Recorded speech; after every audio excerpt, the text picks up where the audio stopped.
Greeting folks. In this video I'm going to be showing you how I built this workbench. It's a mobile portable workbench since it is on casters. This workbench design is not mine.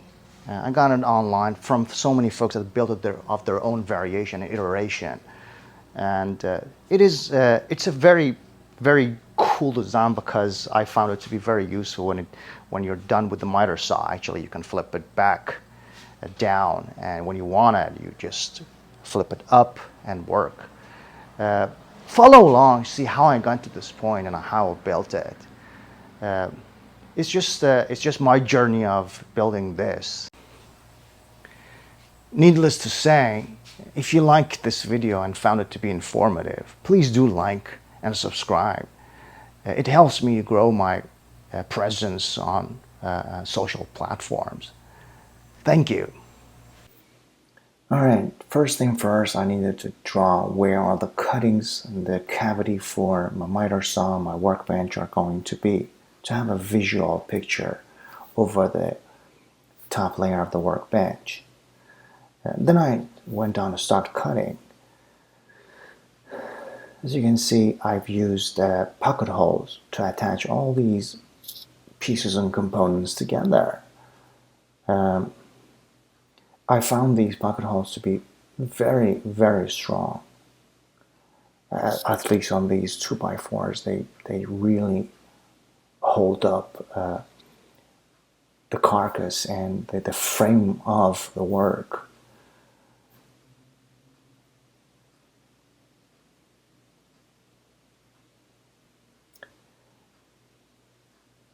I have also, I have laid out some crosses, cross 2x4s, because here on the lower shelf of the workbench, shall we say, I'm going to be using it as primarily as a storage, and that would be a good space to utilize.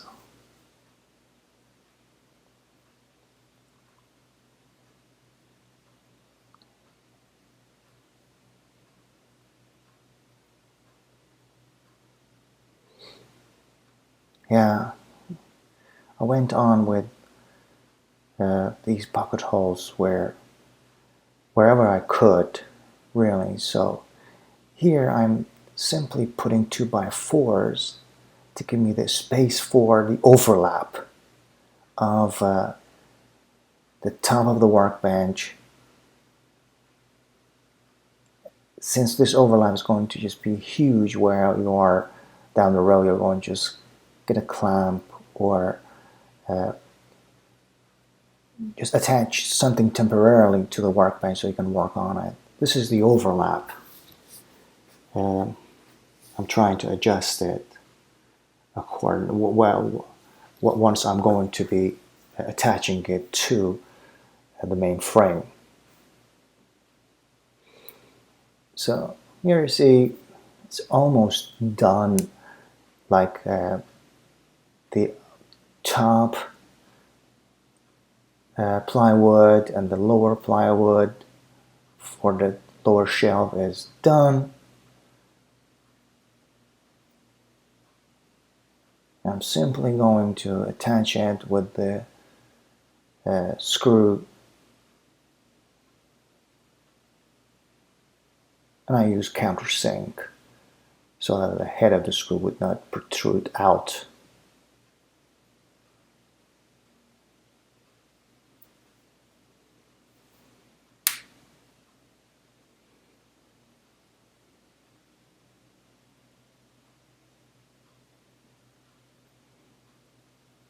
Now here I'm trying to just align the cross cuts and the cross 2x4s which I have installed,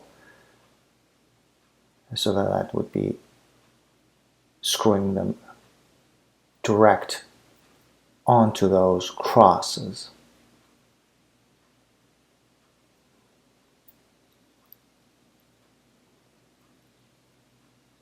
Then comes to the caster. I found these casters to be extremely rigid and very useful, because I don't want all this workbench to be permanently on the casters. I've used these side leg casters, which you see me installing them here. They ended up to be working pretty darn good. I got them from Amazon, from another woodworker, as suggestions. I probably am going to add that link in the description of the video.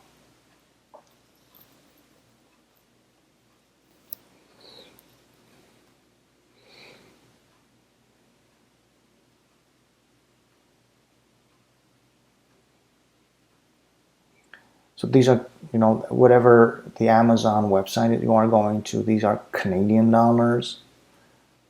So since I live in Canada, and these are all Canadian dollars.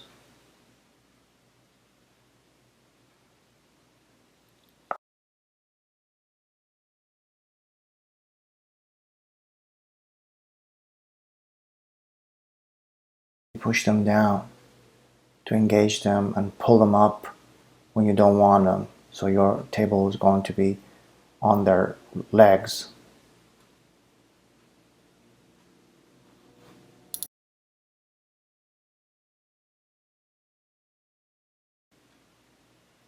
Yeah, very good. I am very happy with the result,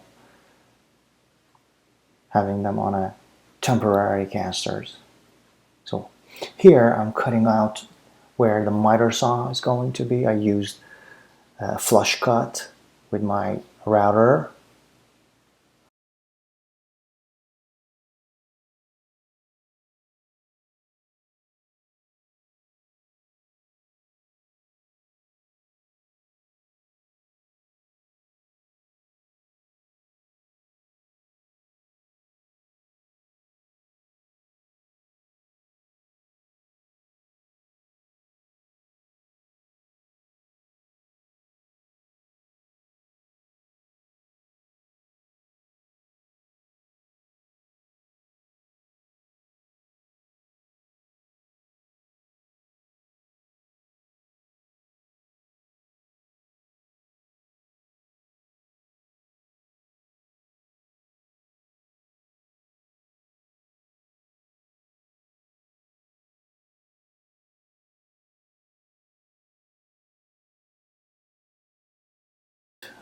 These are the legs, which I'm preparing for the table saw, where I'm going to be placing the table saw on top of it.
I have to admit, even though I have tried multiple times to measure it up correctly, but it ended up to be a couple of millimeters shorter to the tabletop than I wanted it to be, which my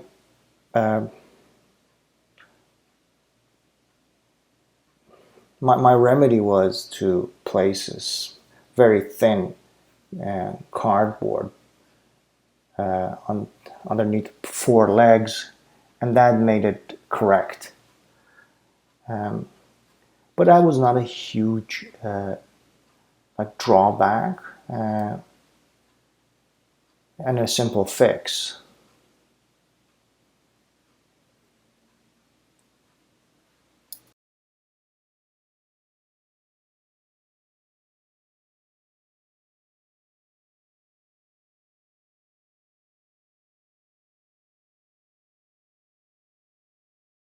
A small cutover that I had from the actual plywood, so that it gave me the width of the plywood in reference to the hinges, which I was going to place it over those legs. It worked out pretty well. I've used that scrap leftover cut from the actual plywood.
By the end of the video, you'll see me changing that wood block. It was small blocks. I've changed it to a longer piece down the road. But this is simply how it's going to work.